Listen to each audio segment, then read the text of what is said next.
BPL ಅನ್ಯಾಯದ ವಿರುದ್ಧ ಹೋರಾಟ, ಮನೆ ಬಾಗಿಲಿಗೆ ಬಿಜೆಪಿ ಸರ್ಕಾರಕ್ಕೆ ಬಿಸಿ. ಬಡವರಿಗೆ ಅನ್ಯಾಯ ಮಾಡುವುದಿಲ್ವಾ?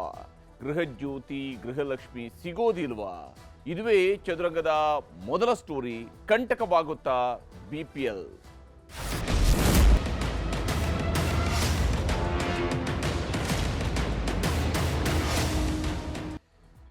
ಬಿಪಿಎಲ್ ಕಾರ್ಡ್ಗಳ ಪರಿಷ್ಕರಣೆ ಅನ್ನುವಂತಹ ಜೇನುಗೂಡಿಗೆ ಕೈ ಹಾಕದಾಗಲೆಲ್ಲ ಬಹಳಷ್ಟು ತಿಕ್ಕಾಟವನ್ನು ಎದುರಿಸಬೇಕಾಗತ್ತೆ. ಆ ಸಿಚುವೇಶನ್ ಅಲ್ಲಿ ಸದ್ಯಕ್ಕೆ ಕಾಂಗ್ರೆಸ್ ಸರ್ಕಾರ ಇದೆ. ಕಾಂಗ್ರೆಸ್ ಸರ್ಕಾರದ ವಿರುದ್ಧ ಈಗ ಬಿಜೆಪಿಗೆ ಬಿಪಿಎಲ್ ಬ್ರಹ್ಮಾಸ್ತ್ರವಾಗಿ ಸಿಕ್ಕಿರುವಂಥದ್ದು. ಕಾಂಗ್ರೆಸ್ ಸರ್ಕಾರದ ವಿರುದ್ಧ ಬಿಜೆಪಿ ಅದನ್ನು ಬಲವಾಗಿ ಪ್ರಯೋಗಿಸೋದಕ್ಕೆ ಮುಂದಾಗಿದೆ. ಮನೆ ಬಾಗಿಲಿಗೆ ಈಗ ಬಿಜೆಪಿ ನಾಯಕರು ಹೋಗ್ತಾ ಇದ್ದಾರೆ, ಸರ್ಕಾರಕ್ಕೆ ಬಿಸಿ ಮುಟ್ಟಿಸ್ತಾ ಇದ್ದಾರೆ. ರಾಜ್ಯವ್ಯಾಪಿ ಹೋರಾಟಕ್ಕೂ ಕೂಡ ಸಿದ್ಧತೆಗಳನ್ನು ಮಾಡಿಕೊಳ್ಳಲಾಗ್ತಾ ಇದೆ. ಹೋರಾಟಕ್ಕೆ ಸಜ್ಜಾಗಿದ್ದಾರೆ. ಸರ್ಕಾರವೂ ಕೂಡ ತಿರುಗೇಟನ್ನು ಕೊಡ್ತಾ ಇದೆ. ಹಾಗಾದ್ರೆ ಯಾವ ಕಾರಣಕ್ಕಾಗಿ ಇಲ್ಲಿ ಬಿಪಿಎಲ್ ಕಾರ್ಡ್ಗಳಲ್ಲಿ ಇಷ್ಟೆಲ್ಲ ಗೊಂದಲ ಆಗಿದೆ ಅನ್ನುವಂಥದ್ದು ನಾವು ಗಮನಿಸಲೇಬೇಕು. ಇವತ್ತು ಬಿಪಿಎಲ್ ಕಾರ್ಡ್ಗಳಿಗಾಗಿ ನಡೀತಾ ಇರುವಂತಹ ಈ ಬಡಿದಾಟಕ್ಕೆ ಕಾರಣ ಏನು? ರಾಜ್ಯ ಸರ್ಕಾರ ಹಾಗಾದ್ರೆ ಮಾಡೋದಕ್ಕೆ ಹೊರಟಿದ್ದೇನು? ಬಿಪಿಎಲ್ ಕಾರ್ಡ್ಗಳ ವಿಚಾರದಲ್ಲಿ ಈಗ ಪ್ರತಿಪಕ್ಷದವರು ಮಾಡ್ತಾ ಇರುವಂತಹದ್ದು ಈ ಹೋರಾಟ, ಇದಕ್ಕೆ ಇರುವಂತಹ ಅರ್ಥ ಏನು? ಯಾವ ಕಾರಣಕ್ಕೆ ಈ ಹೋರಾಟ ಅನಿವಾರ್ಯ ಆಗ್ತಾ ಇದೆ ಪ್ರತಿಪಕ್ಷಗಳಿಗೂ ಕೂಡ? ಎಲ್ಲ ವಿಚಾರದ ಬಗ್ಗೆಯೂ ಕೂಡ ನಿಮಗೆ ವಿವರಿಸುವಂತಹ ಪ್ರಯತ್ನವನ್ನು ಮಾಡ್ತೀನಿ. ಬಿಪಿಎಲ್ ಬಡಿದಾಟವನ್ನು ನಾವು ಮೊದಲಿಗೆ ಗಮನಿಸಬೇಕು. ಬಹಳ ಮುಖ್ಯವಾಗಿ ಇದು ಸರ್ಕಾರಕ್ಕೆ ಕಂಟಕ ಆಗುತ್ತಾ ಅನ್ನುವಂತಹ ಪ್ರಶ್ನೆಯೂ ಕೂಡ ಇದ್ದೇ ಇದೆ. ಯಾಕಂದ್ರೆ ನಾವು ಬಡವರ ಪರ ಇದ್ದೀವಿ, ಬಡವರ ಕಲ್ಯಾಣಕ್ಕಾಗಿ ನಾವು ಕಾರ್ಯಕ್ರಮಗಳನ್ನು ರೂಪಿಸಿದ್ದೀವಿ. ಎಲ್ಲ ಮಾತುಗಳನ್ನು ಸಿದ್ದರಾಮಯ್ಯ ಸರ್ಕಾರ ಹೇಳ್ಕೊಂಡು ಬಂದಿದೆ. ಆದರೆ ಈಗ ಕಾಂಗ್ರೆಸ್ ಸರ್ಕಾರದ ವಿರುದ್ಧ ಹೋರಾಟಕ್ಕೆ ಬಿಜೆಪಿ ಕೈಗೆ ದೊಡ್ಡ ಅಸ್ತ್ರವಾಗಿ ಸಿಕ್ಕಿರುವಂಥದ್ದು ಕೂಡ ಅದೇ ಬಡವರಿಗೆ ಸಂಬಂಧಪಟ್ಟಿರುವಂತಹ ಕಾರ್ಡ್, ರೇಷನ್ ಕಾರ್ಡ್. ಬಿಪಿಎಲ್ ಕಾರ್ಡ್ಗಳು ಇವತ್ತು ಕಾಂಗ್ರೆಸ್ ಸರ್ಕಾರದ ವಿರುದ್ಧ ಹೋರಾಟಕ್ಕೆ ಬಿಜೆಪಿಗೆ ದೊಡ್ಡ ಅಸ್ತ್ರವಾಗಿ ಸಿಕ್ಕಿದೆ. ಮತ್ತು ವಿಶೇಷವಾಗಿ ಕಾಂಗ್ರೆಸ್ ಸರ್ಕಾರ ಬಿಪಿಎಲ್ ಕಾರ್ಡ್ಗಳನ್ನು ರದ್ದು ಮಾಡಿರುವುದನ್ನೇ ಅಸ್ತ್ರ ಮಾಡಿಕೊಂಡು ಈಗ ಹೋರಾಟವನ್ನು ನಡೆಸ್ತಾ ಇದೆ. ವಿಶೇಷವಾಗಿ ಇಲ್ಲಿ ಬಿಪಿಎಲ್ ಕಾರ್ಡ್ಗಳನ್ನು ರದ್ದು ಮಾಡೋದಕ್ಕೆ ರಾಜ್ಯ ಸರ್ಕಾರ ಕೊಟ್ಟಂತಹ ಹೆಸರು, ಇದರಲ್ಲಿ ಅನರ್ಹರಿಗೂ ಕೂಡ ಕಾರ್ಡ್ ಇದೆ ಅಂತೇಳಿ. ಆದರೆ ಅನರ್ಹತೆ ಹೆಸರಿನಲ್ಲಿ ರದ್ದು ಮಾಡ್ತಿರುವಂತಹ ಸರ್ಕಾರದ ವಿರುದ್ಧ ಈಗ ಹೋರಾಟ ನಡೀತಿದೆ. ಯಾಕಂದ್ರೆ ಕೇವಲ ಅನರ್ಹರದ್ದು ಮಾತ್ರ ಅಲ್ಲ, ಅರ್ಹರದ್ದು ಕೂಡ ಕಾರ್ಡ್ಗಳು ರದ್ದಾಗಿವೆ ಅನ್ನುವಂಥದ್ದು ಸರ್ಕಾರದ ವಿರುದ್ಧದ ಆಕ್ರೋಶಕ್ಕೆ ಕಾರಣ. ರದ್ದುಗೊಂಡ ಬಿಪಿಎಲ್ ಕಾರ್ಡ್ದಾರರ ಮನೆಗಳಿಗೆ ಬಿಜೆಪಿ ನಾಯಕರು ಭೇಟಿಯನ್ನು ಕೊಡ್ತಾ ಇದ್ದಾರೆ. ಅವರಿಂದ ಫಸ್ಟ್ ಹ್ಯಾಂಡ್ ಇನ್ಫಾರ್ಮೇಶನ್ ಅನ್ನು ತೆಗೆದುಕೊಳ್ತಾರೆ. ಮೊದಲ ಬಾರಿಗೆ ಬಿಜೆಪಿಯ ನಾಯಕರುಗಳು ಕೂಡ, ಪ್ರತಿಪಕ್ಷದ ನಾಯಕರು ಕೂಡ ಇವತ್ತು ಬಹಳ ಆಕ್ಟಿವ್ ಆಗಿ ಜನರ ಮನೆ ಬಾಗಿಲಿಗೆ ಹೋಗಿ ಅವರ ಸಮಸ್ಯೆಯನ್ನು ತಿಳ್ಕೊಳ್ಳುವಂತ, ಅವರ ಕಾರ್ಡ್ ಸಮಸ್ಯೆಯನ್ನು ತಿಳ್ಕೊಳ್ಳುವಂಥ ಪ್ರಯತ್ನ ಮಾಡಿದರೆ ಇದು ಒಂದು ಪ್ರತಿಪಕ್ಷವಾಗಿ ಸರ್ಕಾರವನ್ನು ಹೆಚ್ಚಿಸೋದಕ್ಕೆ ಬೇಕಾಗಿದ್ದಂತಹ ಕೆಲಸವನ್ನು ಇವತ್ತು ಬಿಜೆಪಿಯ ನಾಯಕರು ಮಾಡ್ತಾರೆ. ವಿಶೇಷವಾಗಿ ಪ್ರತಿಪಕ್ಷ ನಾಯಕ ಆರ್ ಅಶೋಕ್ ಅವರು ಮಾಡ್ತಿದ್ದಾರೆ. ಜೊತೆಗೆ ಅಶ್ವತ್ಥ ನಾರಾಯಣ ಮತ್ತು ಗೋಪಾಲಯ್ಯ, ಹಿಂದೆ ಆಹಾರ ಮಂತ್ರಿ ಕೂಡ ಆಗಿದ್ರು, ಅವರು ಕೂಡ ಮಾಡ್ತಿದ್ದಾರೆ ಬೆಂಗಳೂರಿನ ಮಹಾಲಕ್ಷ್ಮಿ ಲೇಔಟ್ ಕ್ಷೇತ್ರದಲ್ಲಿ. ಯಾಕಂದ್ರೆ ಇದು ಗೋಪಾಲಯ್ಯ ಅವರ ಕಾನ್ಸ್ಟಿಟ್ಯೂನ್ಸಿಯಲ್ಲಿನೇ ಬಿಜೆಪಿ ನಿಯೋಗ ಭೇಟಿ ಕೊಟ್ಟಿದೆ, ಮನೆಗಳಿಗೆ ಭೇಟಿ ಕೊಟ್ಟಿದೆ, ಮನೆಗಳಿಂದ ಮಾಹಿತಿಯನ್ನು ಪಡ್ಕೊಂಡಿದೆ. ಸಾಮಾನ್ಯ ಜನರ ಬಳಿಯಿಂದ ಕೇಳ್ತಾ ಇದ್ದಾರೆ, ನಿಮ್ಗೇನು ಸಮಸ್ಯೆ ಆಗಿದೆ, ನಿಮ್ಮ ಮನೆಯ ಆರ್ಥಿಕ ಸ್ಥಿತಿ ಎಂಥದ್ದು, ಮತ್ತು ಬಿಪಿಎಲ್ ಕಾರ್ಡ್ ವಿಚಾರದಲ್ಲಿ ಏನು ಆಗಿದೆ ಅಂತ ಮಾಹಿತಿಯನ್ನ ತಿಳ್ಕೊಳ್ತಿದ್ದಾರೆ. ಕಾರ್ಡ್ ರದ್ದುಗೊಂಡ ಕುಟುಂಬಸ್ಥರ ಭೇಟಿಯಾಗಿ ಸಮಸ್ಯೆಗಳನ್ನು ಕೂಡ ಆಲಿಸ್ತಾ ಇದ್ದಾರೆ. ಕಾರ್ಡ್ ರದ್ದು ಆಗಿರುವಂತಹ ವಿಚಾರಕ್ಕೆ ಸಂಬಂಧಪಟ್ಟಂತೆ. ಯಾಕಂದ್ರೆ ರೇಷನ್ ಕಾರ್ಡ್ ಕೇವಲ ರೇಷನ್ಗೆ ಮಾತ್ರ ಬಳಕೆ ಅಲ್ಲ, ಅದು ಬೇರೆ ಬೇರೆ ಸಂದರ್ಭಗಳಲ್ಲೂ ಕೂಡ ಐಡೆಂಟಿಟಿಯಾಗಿ ಬಳಕೆ ಆಗುತ್ತೆ. ಅಷ್ಟೇ ಅಲ್ಲದೆ ಆರೋಗ್ಯದ ವಿಚಾರಕ್ಕೆ ಸಂಬಂಧಪಟ್ಟಂತ, ಆರೋಗ್ಯಕ್ಕೆ ಸಂಬಂಧಿಸಿರ್ತಕ್ಕಂತಹ ಸೌಲಭ್ಯಗಳನ್ನು ಪಡೆಯೋದಕ್ಕೆ ಕೇಂದ್ರ ಮತ್ತು ರಾಜ್ಯ ಸರ್ಕಾರದ ಸೌಲಭ್ಯವನ್ನು ಪಡೆಯೋದಕ್ಕೂ ಕೂಡ ಬಿಪಿಎಲ್ ಕಾರ್ಡ್ ಅನಿವಾರ್ಯವಾಗಿ ಬೇಕಿರುತ್ತೆ. ನೊಂದವರ ಜೊತೆಗೆ ಕುಳಿತು ಪ್ರತಿಭಟನೆಯನ್ನ ಬಿಜೆಪಿ ನಾಯಕರು ಮಾಡಿದ್ದಾರೆ. ಈ ಮೂಲಕ ಸರ್ಕಾರಕ್ಕೆ ಎಚ್ಚರಿಕೆಯನ್ನ ಕೊಟ್ಟಿದ್ದಾರೆ. ರಾಜ್ಯವ್ಯಾಪಿ ಹೋರಾಟ ನಡೆಸ್ತೀವಿ ಅಂತ ಹೇಳ್ತಿದ್ದಾರೆ. ರಾಜ್ಯ ಸರ್ಕಾರದ ವಿರುದ್ಧ ಬಿಜೆಪಿ ನಾಯಕರು ಆಕ್ರೋಶವನ್ನ ವ್ಯಕ್ತಪಡಿಸ್ತಾ ಇದ್ದಾರೆ. ಈ ಒಂದು ಬಿಪಿಎಲ್ ಕಾರ್ಡ್ಗಳನ್ನ ರದ್ದು ಮಾಡೋದಕ್ಕೆ ಸರ್ಕಾರ ಹೊರಟಿರುವಂತಹ ಕಾರಣಕ್ಕಾಗಿ. ಇದೇ ಕಾರಣಕ್ಕಾಗಿ ಈಗಾಗಲೇ ಬಿಪಿಎಲ್ ಬಡಿದಾಟ ಜೋರಾಗಿದೆ. ಈಗ ಬಿಜೆಪಿ ಬಿಪಿಎಲ್ನ ಆಂದೋಲನವನ್ನು ನಡೆಸೋದಕ್ಕೂ ಕೂಡ ಮುಂದಾಗ್ತಾ ಇರುವಂಥದ್ದು. ಸರ್ಕಾರಕ್ಕೆ ಬಿಸಿ ಮುಟ್ಟಿಸೋದಕ್ಕೆ ಬಿಜೆಪಿ ಮುಂದಾಗಿದೆ. ಇದಕ್ಕೆ ಬೇಕಾಗಿ ಒಂದು ಆಂದೋಲನವನ್ನು ಕೈಗೆತ್ತಿಕೊಳ್ಳೋದಕ್ಕೆ, ಒಂದು ಹೋರಾಟವನ್ನು ಕೈಗೆತ್ತಿಕೊಳ್ಳೋದಕ್ಕೆ ಬಿಜೆಪಿ ಮುಂದಾಗಿದೆ. ಬಿಪಿಎಲ್ ಕಾರ್ಡ್ ರದ್ದು ವಿರೋಧಿಸಿ ರಾಜ್ಯಾದ್ಯಂತ ಪ್ರತಿಭಟನೆ ನಡೆಸಬೇಕು ಅನ್ನುವಂಥದ್ದು ಈಗ ಬಿಜೆಪಿಯವರು ಮಾಡಿಕೊಂಡಿರುವಂತಹ ಪ್ಲಾನ್. ರಾಜ್ಯದ ಎಲ್ಲ ಬಿಜೆಪಿ ಶಾಸಕರಿಗೂ ಕೂಡ ಆರ್ ಅಶೋಕ್ ಅವರು ಇದಕ್ಕೆ ಸಂಬಂಧಪಟ್ಟಂತೆ ಪತ್ರ ಬರೆದಿದ್ದಾರೆ ಮತ್ತು ಶಾಸಕರಿಂದ ಮಾಹಿತಿಯನ್ನು ಪಡ್ಕೊಳ್ತಾ ಇದ್ದಾರೆ. ಏನೇನು ಆಗಿದೆ ನಿಮ್ಮ ಕ್ಷೇತ್ರಗಳಲ್ಲಿ ಅಂತೇಳಿ. ತಾಲೂಕು ಮಟ್ಟದಲ್ಲೂ ದೊಡ್ಡ ಹೋರಾಟವನ್ನು ಮಾಡುವಂತೆ ಅವರು ಕರೆಯನ್ನು ಕೊಟ್ಟಿದ್ದಾರೆ. ಶಾಸಕರಿಗೂ ಕೂಡ ಅಡ್ವೈಸ್ ಮಾಡಿದ್ದಾರೆ, ನಿಮ್ಮ ತಾಲೂಕುಗಳಲ್ಲಿ, ನಿಮ್ಮ ಕ್ಷೇತ್ರಗಳಲ್ಲಿ ನೀವು ಈ ಹೋರಾಟವನ್ನು ಕೈಗೆತ್ತಿಕೊಳ್ಬೇಕು ಅಂತ ಹೇಳಿ. ಹೀಗೆ BPL ಆಂದೋಲನದಲ್ಲಿ ಬಡವರ ವಿರೋಧಿ ಸರ್ಕಾರ ಅಂತ ಬಿಂಬಿಸೋದಕ್ಕೆ ಬೇಕಾಗಿ ಈ ಪ್ಲಾನ್ ಅನ್ನ ಪ್ರತಿಪಕ್ಷ ಮಾಡ್ಕೊಂಡಿದೆ. ಯಾಕಂದ್ರೆ BPL ಕಾರ್ಡ್ ಅನ್ನುವಂಥದ್ದು ಇರುವಂಥದ್ದೇ ಬಡವರಿಗಾಗಿ, ಅದು ಬಡವರಿಗಾಗಿರುವಂಥದ್ದು, ಬಡತನದ ರೇಖೆಗಿಂತ ಕೆಳಗಿನವರಿಗೆ ಇರುವಂಥದ್ದು. ಆದರೆ ಇದೇ ಕಾರಣಕ್ಕಾಗಿ ಬಡವರ ವಿರೋಧಿ ಸರ್ಕಾರ ಅಂತೇಳಿ ಬಿಂಬಿಸೋದಕ್ಕೆ ಪ್ಲಾನ್ ಅನ್ನ ಮಾಡ್ಕೊಂಡಿದೆ. ಹಾಗಾದ್ರೆ ಸರ್ಕಾರ ಯಾಕೆ BPL ಕಾರ್ಡ್ಗಳನ್ನ ರದ್ದು ಮಾಡೋದ ಕಡೆಗೆ ಹೊರಟಿದೆ? ಎಲ್ಲರ ಈಗ ಬಡವರ ಪರವಾಗಿ ಇದ್ದೀವಿ ಅಂತ ಹೇಳ್ತಿರುವಂಥ ಸರ್ಕಾರ BPL ಕಾರ್ಡ್ಗಳನ್ನ ರದ್ದು ಮಾಡೋದ್ರ ಉದ್ದೇಶ ಏನಿತ್ತು ಅದನ್ನು ಕೂಡ ನಿಮಗೆ ವಿವರಿಸ್ತೀನಿ. ಆದರೆ ಅದಕ್ಕಿಂತ ಮುಂಚಿತವಾಗಿ BJP ನಾಯಕರು ಏನೆಲ್ಲ ಹೇಳಿದ್ದಾರೆ ಅನ್ನೋದನ್ನು ನಿಮಗೆ ತೋರಿಸ್ತೀನಿ. ಕಾಂಗ್ರೆಸ್ ಸರ್ಕಾರ ಬಡವರ ಅನ್ನವನ್ನ ಕೀಳುವಂತ ಒಂದು ಪಾಪದ ಕೆಲಸವನ್ನ ಮಾಡಿದೆ. ಇದರ ವಿರುದ್ಧದ ಹೋರಾಟವನ್ನ ಇವತ್ತು ನಾವು ಮಹಾಲಕ್ಷ್ಮಿ ಲೇಔಟ್ನಿಂದ ಪ್ರಾರಂಭ ಮಾಡಿದಿರಿ. ಕಾಂಗ್ರೆಸ್ ಸರ್ಕಾರ ಬಡವರ ವಿರೋಧಿಯಾಗಿದೆ. ಏನೊಂದು BPL ಕಾರ್ಡ್ ಅನ್ನ ಪಡೆದಿರುವಂಥ ವ್ಯಕ್ತಿಗಳನ್ನ ಈಗೇನು ರದ್ದು ಮಾಡಿರುವಂಥದ್ದಾಗಿದೆ, ಅದನ್ನು ತಕ್ಷಣ ನಿಲ್ಲಿಸಬೇಕು. ಇದು ಬಡವರ ವಿರೋಧಿಯಾಗಿದೆ. ಯಾವ ಆಸ್ತಿ ಇದೆಯೋ ಇಲ್ಲೋ ಆದರೆ ಒಂದು BPL ಕಾರ್ಡ್ ಇದ್ದರೆ ಒಂದು ವ್ಯಕ್ತಿ ಭರವಸೆಯಿಂದ, ಒಂದು ವಿಶ್ವಾಸದಿಂದ ಗೌರವಾನ್ವಿತವಾಗಿ ಬದುಕಲಿಕ್ಕೆ ಸಾಧ್ಯವಿದೆ. ಸನ್ಮಾನ್ಯ ಮುಖ್ಯಮಂತ್ರಿಗಳೇ ಇದನ್ನು ಅರ್ಥ ಮಾಡಿಕೊಳ್ಳಿ. ಬಡವರ ವಿರೋಧಿ ಆಗಬೇಡಿ, ಜನ ವಿರೋಧಿ ಆಗಬೇಡಿ. ವಿಧಾನಸಭೆ ಪ್ರಾರಂಭ ಆಗೋದಕ್ಕಿಂತ ಮುಂಚೆ ಇದನ್ನ ತಕ್ಷಣ ಸರಿಪಡಿಸಬೇಕು. ಆ ಬಡವರ ಶಾಪ ನಿಮ್ಮ ಸರ್ಕಾರದ ಮೇಲೆ ತಟ್ಟುತ್ತೆ. ಆದ್ರೆ ಬಡವರ ಅನ್ನ ಕಿತ್ಕೊಳ್ತಕ್ಕಂಥ ಶಾಪ ನಿಮ್ಮ ಸರ್ಕಾರಕ್ಕೆ ತಟ್ಟುತ್ತೆ ಅಂತಕ್ಕಂಥದ್ದನ್ನ ಹೇಳಿ ತಕ್ಷಣ ಇದನ್ನ ಸರಿಪಡಿಸಬೇಕು ಅಂತಕ್ಕಂಥದ್ದನ್ನ ಸರ್ಕಾರವನ್ನ ಒತ್ತಾಯವನ್ನ ಮಾಡ್ತೇನೆ. ಇದರ ಮಧ್ಯೆಯಲ್ಲಿ ಮಹಾಲಕ್ಷ್ಮಿ ಲೇಔಟ್ನಲ್ಲಿ ನೊಂದವರು ಕೂಡ ಮಾತನಾಡಿದ್ದಾರೆ. ಯಾರೆಲ್ಲ BPL ಕಾರ್ಡ್ ರದ್ದಾಗಿದೆಯೋ ಅಂಥವ್ರು ಕೂಡ ಮಾತನಾಡಿದರೆ ಅವರ ಅಭಿಪ್ರಾಯಗಳು ಏನಿದಾವೆ ಅನ್ನೋದನ್ನು ಕೂಡ ನಿಮಗೆ ತೋರಿಸ್ತೀನಿ. ಈ ತಿಂಗಳು ರದ್ದಾಗಿರೋದು. ನಾನು ಒಬ್ಬ ಹ್ಯಾಂಡಿಕ್ಯಾಪ್, ನಾನೊಬ್ಬ ಹ್ಯಾಂಡಿಕ್ಯಾಪ್ಟು. ಬಜ್ಜಿ ವ್ಯಾಪಾರ ಮಾಡ್ತಿದ್ದೆ. ಈಗ ಅದು ಮಾಡೋಕೆ ಸ್ವಲ್ಪ ನಾವು ಮನೇಲಿ ಇದ್ದೀವಿ. ಕಾರ್ಡ್ ಮಾಡ್ಕೊಂಡು ಕೇಳ್ಕೊತೀವಿ ಸರ್, ಏನು ಮಾಡೋಣ. ಕ್ಯಾನ್ಸಲ್ ಆಗಿದೆ, ಕೊಡಲ್ಲ ಮಕ್ಕಿನ ಅಂತ ಹೇಳಿರು. ನೀವೇನ್ ಕೆಲಸ ಮಾಡೋದಮ್ಮ? ಅವ್ರು ನಾವು ಅಪ್ಲೈ ಮಾಡ್ಕೊಂಡು ಜೀವನ ಮಾಡ್ತೀವಿ ಸರ್. ಅಪ್ಲೈ ಮಾಡ್ತೀವಿ. ನಮಗೆ ರೇಷನ್ ಕಾರ್ಡ್ ಬೇಕು ನಮಗೆ ಅಂತ ಕೇಳ್ಕೊಂತೀವಿ. ಈಗ ಇಲ್ವಲ್ಲ, ಏನ್ ಮಾಡೋದು? ಅದಕ್ಕೆ ನಾವು ಕೇಳ್ಕೊಂತ ಇರೋದು. ಇವಾಗ ನಮ್ಗೆ ರೇಷನ್ ಕಾರ್ಡ್ ಬೇಕು. ಇವಾಗ ಯಜಮಾನ್ರು ಈ ತರ ಆಗಿದ್ದಾರೆ. ನಿಮ್ಮ ಮನೆಯವರು ಇದ್ದಾರಮ್ಮ? ಸತ್ತೋಗವ್ರೆ ಯಜಮಾನ್ರು, ಸತ್ತೋಗವ್ರ. ನೀನೇನ್ ಕೆಲಸ ಮಾಡ್ತೀಯಾ? ಕೂಲಿ ಕೆಲಸ, ಮನೆ ಕೆಲಸ, ಕೂಲಿ ಕೆಲಸ. ಎಷ್ಟು 3,000 ಕೊಡ್ತಾರ? 2,000 ಕೊಡ್ತಾರ?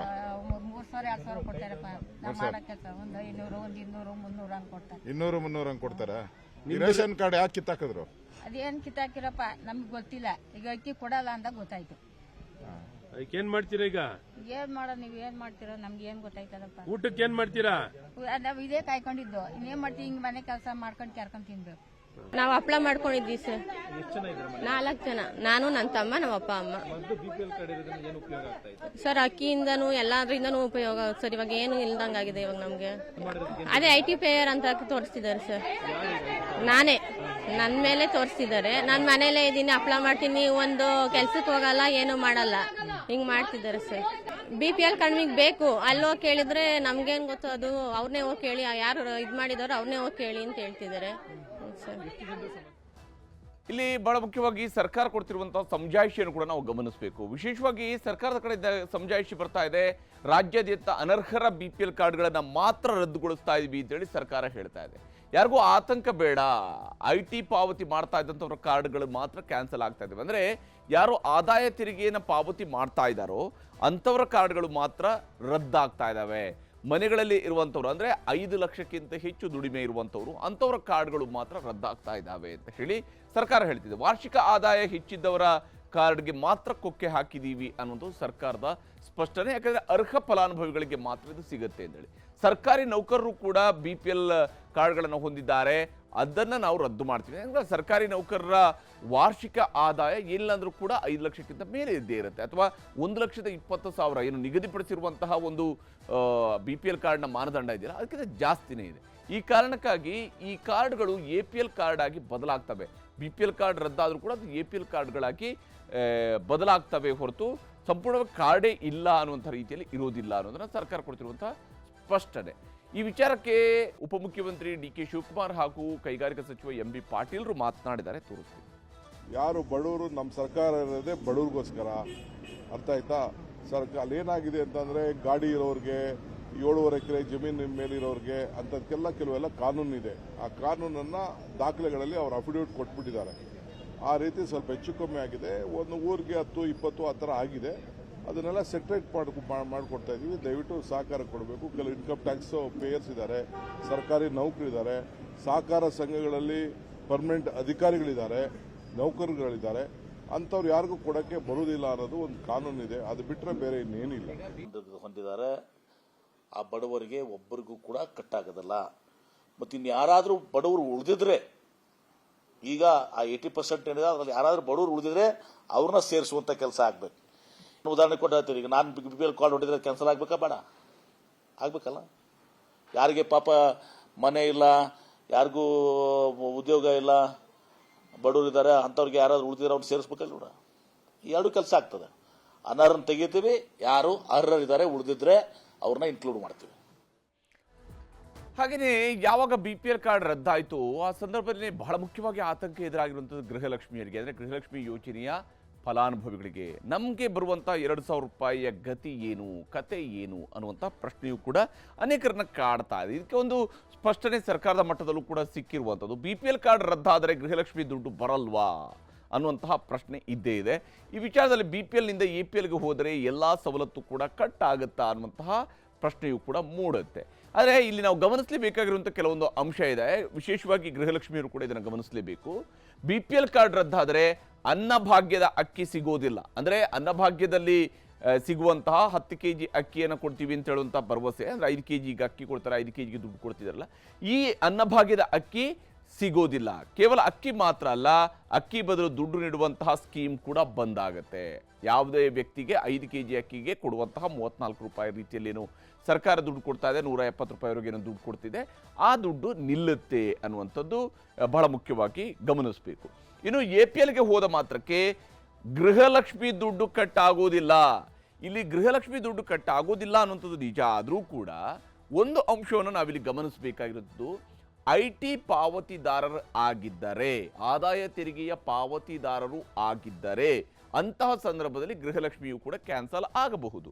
ಆದರೆ APLಗೆ ಹೋದ ಮಾತ್ರಕ್ಕೇ ಗೃಹಲಕ್ಷ್ಮಿ ದುಡ್ಡು ಕಟ್ ಆಗುವುದಿಲ್ಲ. ಅಂದರೆ ಉಳಿದ ಮಾನದಂಡಗಳ ಅಡಿಯಲ್ಲಿ APLಗೆ ಕನ್ವರ್ಟ್ ಆದ ತಕ್ಷಣವೇ ಕ್ಯಾನ್ಸಲ್ ಆಗೋದಿಲ್ಲ. ಆದರೆ ಆದಾಯ ತೆರಿಗೆದಾರರಿಗೆ ಭಾಳ ಮುಖ್ಯವಾಗಿ ಗೃಹಲಕ್ಷ್ಮಿ ಯೋಜನೆ ತಂದಾಗಲೇ ಸರ್ಕಾರ ಹೇಳಿತ್ತು, ಯಾರು ಆದಾಯ ತೆರಿಗೆ ಪಾವತಿ ಮಾಡ್ತಾ ಇದ್ದಾರೆ, ಹಾಗೆಯೇ ಯಾರು ಸರ್ಕಾರಿ ನೌಕರಿಗಳಲ್ಲಿರ್ತಾರೆ, ಹಾಗೆಯೇ ಯಾರು ಒಂದು ವೇಳೆ GST ಪಾವತಿದಾರರಾಗಿರ್ತಾರೆ ಅಂಥವ್ರಿಗೆ ಗೃಹಲಕ್ಷ್ಮಿ ಹಣ ಬರೋದಿಲ್ಲ. ಇನ್ನು ಗೃಹಲಕ್ಷ್ಮಿ ಹಣ ಪಡೆಯಲು ಪಡೆಯುವಂತಹ ಫಲಾನುಭವಿಗಳಿಗೆ ಯಾವುದೇ ರೀತಿಯಂಥ ತೊಂದರೆ ಆಗೋದಿಲ್ಲ. BPLನಿಂದ APL ಆಗಿ ಕನ್ವರ್ಟ್ ಆದ ತಕ್ಷಣ ಯಾವುದೇ ತೊಂದರೆ ಆಗೋದಿಲ್ಲ. ಯಾವ ಗೃಹಲಕ್ಷ್ಮಿಯರು ಕೂಡ ಹೆದರಬೇಡಿ ಅಂತ ಲಕ್ಷ್ಮೀ ಹೆಬ್ಬಾಳ್ಕರ್ ಅವರು ಭರವಸೆಯನ್ನು ಕೊಟ್ಟಿದ್ದಾರೆ. ಹಾಗೆಯೇ ಗೃಹ ಜ್ಯೋತಿ ವಿಚಾರದಲ್ಲೂ ಕೂಡ, ಗೃಹ ಜ್ಯೋತಿ ಸ್ಕೀಮ್ನ ಅಡಿಯಲ್ಲಿ ಉಚಿತ ವಿದ್ಯುತ್ ಪಡೆಯೋದಕ್ಕೂ ಕೂಡ ಯಾವುದೇ ತೊಂದರೆ ಇಲ್ಲ. 200 ಯೂನಿಟ್ಗಿಂತ ಕಡಿಮೆ ಇರುವಂಥದ್ದಕ್ಕೆ ಯಾವ APL BPLನ ಲೆಕ್ಕಾಚಾರ ಬರುವುದಿಲ್ಲ. ಇಲ್ಲಿ ಲಕ್ಷ್ಮೀ ಹೆಬ್ಬಾಳ್ಕರ್ ಅವರು ಇದರ ಬಗ್ಗೆ ಮಾತನಾಡಿದ್ದಾರೆ, ತೋರಿಸ್ತೀನಿ. ನಲ್ಲಿರುವಂಥ 80,000 BPL ಕಾರ್ಡನ್ನು APLಗೆ ಟ್ರಾನ್ಸ್ಫರ್ ಮಾಡಿದ್ದಾರೆ. ಸೊ ಟ್ರಾನ್ಸ್ಫರ್ ಮಾಡಿರೋದ್ರಿಂದ ಯಾವುದೇ ಗೊಂದಲ ಇಲ್ಲ, ಯಾರೂ ಭಯಪಡುವಂಥ ಪ್ರಮೇಯನೇ ಇಲ್ಲ. ಯಾಕಂದರೆ ಗೃಹಲಕ್ಷ್ಮಿ APL ಪ್ಲಸ್ BPL ಇಬ್ಬರಿಗೂ ಬರುತ್ತೆ. ಅವ್ರು BPL ಇದ್ರೂ ಅವ್ರಿಗೆ ಬರುತ್ತೆ 80,000 ಜನರಿಗೆ. ಆ 80,000 APLಗೆ ಬಂದರೂ ಅವ್ರಿಗೆ ಬರುತ್ತೆ. ಸೊ ಸ್ಪಷ್ಟವಾಗಿ ಹೇಳ್ತೀನಿ, ಯಾರು GST ಮತ್ತು ಇನ್ಕಮ್ ಟ್ಯಾಕ್ಸ್ ಕಟ್ಟೋಲ್ಲ ಅವ್ರಿಗೆ ಬರೋದಿಲ್ಲ. ಆದರೆ ಈ ಇಡೀ ವಿಚಾರದಲ್ಲಿ BPL ಈ ಎಲ್ಲ ಗೊಂದಲದಲ್ಲಿ ನಾವು ಗಮನಿಸಲೇಬೇಕಾಗಿರುವಂಥ ಒಂದು ಅಂಶ ಇರುವಂಥದ್ದು ಅಂತ ಹೇಳಿದ್ರೆ, ಇದು ಆಹಾರ ಇಲಾಖೆಗೆ ಸಂಬಂಧಪಟ್ಟಂಥದ್ದು. ಆಹಾರ ಅಧಿಕಾರಿಗಳು ಇಲ್ಲಿ ಆಟವಾಡಿದ್ರ ಅನ್ನೋಂಥದ್ದು. ಈ ವಿಚಾರದಲ್ಲಿ KH ಮುನಿಯಪ್ಪ ಅವರ ಜವಾಬ್ದಾರಿ ದೊಡ್ಡದಿದೆ. ಯಾಕಂದರೆ ಕರ್ನಾಟಕದಲ್ಲಿ BPL ಕಾರ್ಡ್ಗಳನ್ನು, APL ಕಾರ್ಡ್ಗಳನ್ನು ಮತ್ತು ಇಡೀ ಕಾರ್ಡ್ಗಳಲ್ಲಿರುವಂತಹ ನಕಲಿ ಕಾರ್ಡ್ಗಳನ್ನು ಕಟ್ ಮಾಡುವಂತಹ ಕೆಲಸವನ್ನು ಕಾಲದಿಂದ ಕಾಲಕ್ಕೆ ಸರ್ಕಾರ ಬಂದಿದೆ. ಆದರೆ ಈ ರೀತಿಯಂಥ ಗೊಂದಲ ಆಗಿರಲಿಲ್ಲ. ಈ ಬಾರಿ ಇಷ್ಟು ದೊಡ್ಡ ಗೊಂದಲ ಆಗ್ತಾ ಇದೆ ಅಂತ ಹೇಳಿದ್ರೆ ಅದಕ್ಕೆ ಕಾರಣ ಏನು? BPL ಕಾರ್ಡ್ ರದ್ದು ಮಾಡುವಲ್ಲಿ ಆಹಾರ ಇಲಾಖೆ ಅಧಿಕಾರಿಗಳು ಕಳ್ಳಾಟವನ್ನು ಆಡ್ತಿದ್ದಾರಾ ಅನ್ನೋದ್ರ ಬಗ್ಗೆ ಬಲವಾದಂಥ ಅನುಮಾನ ಮೂಡುತ್ತೆ. ಯಾಕಂದರೆ ಅನರ್ಹರ ಜೊತೆಗೆ ಅರ್ಹ ಫಲಾನುಭವಿಗಳ ಕಾರ್ಡ್ಗಳನ್ನು ರದ್ದು ಮಾಡುವಂತಹ ಕೆಲಸವನ್ನು ಮಾಡ್ತಿದ್ದಾರಾ ಅಂತೇಳಿ. ನೋಡಿ, ಹಪ್ಪಳ ಮಾರೋರು ಹಪ್ಪಳ ಮಾಡಿಕೊಂಡು ಮಾರ್ತಾ ಇದ್ದೀವಿ ಅಂತ ಅನೇಕರು ಹೇಳ್ತಾ ಇದ್ದಾರೆ. ಈಗಾಗಲೇ ಹೇಳ್ತಿರುವಂಥ ಮಾತುಗಳನ್ನೇ ನಾವು ಗಮನಿಸ್ತಾ ಇದ್ವಿ. ಬೇರೆ ಬೇರೆ ಊರುಗಳಲ್ಲಿ ಮಾತನಾಡಿಸೋ ಕೂಡ ಇಂತಹ ಉದಾಹರಣೆಗಳು ಸಿಗ್ತಾ ಇರ್ತವೆ. ಇವಿಷ್ಟೇ ಕಾರಣಗಳಿಗಾಗಿ, ಅಂದರೆ ಅವರು ಆದಾಯ ತೆರಿಗೆ ಪಾವತಿ ಮಾಡ್ತಿರಲಿಲ್ಲ, ಅಥವಾ ಅವ್ರಿಗೆ 1,20,000ಕ್ಕಿಂತ ಹೆಚ್ಚು ಇನ್ಕಮ್ ಇದೆ ಅನ್ನೋದು ಡಿಕ್ಲೇರ್ ಆಗಿರೋದು ಯಾವುದೇ ಇದಿರಲ್ಲ. ಆದರೆ ಅವರ ಕಾರ್ಡ್ಗಳು ಏಕಾಏಕಿ ರದ್ದಾಗ್ತಾ ಇದ್ದಾವೆ. ಯಾವ ಕಾರಣಕ್ಕಾಗಿ? ಅನರ್ಹರ ಜೊತೆಗೆ ಅರ್ಹರ ಕಾರ್ಡ್ಗಳನ್ನು ರದ್ದು ಮಾಡ್ತಾ ಇರೋದು ಯಾರು? ಹಾಗಾದ್ರೆ ಅನರ್ಹ ಕಾರ್ಡ್ಗಳನ್ನು ರದ್ದು ಮಾಡಿದ್ದರೆ ಅರ್ಹರ ಕಾರ್ಡು ರದ್ದಾಗಿದ್ದು ಹೇಗೆ?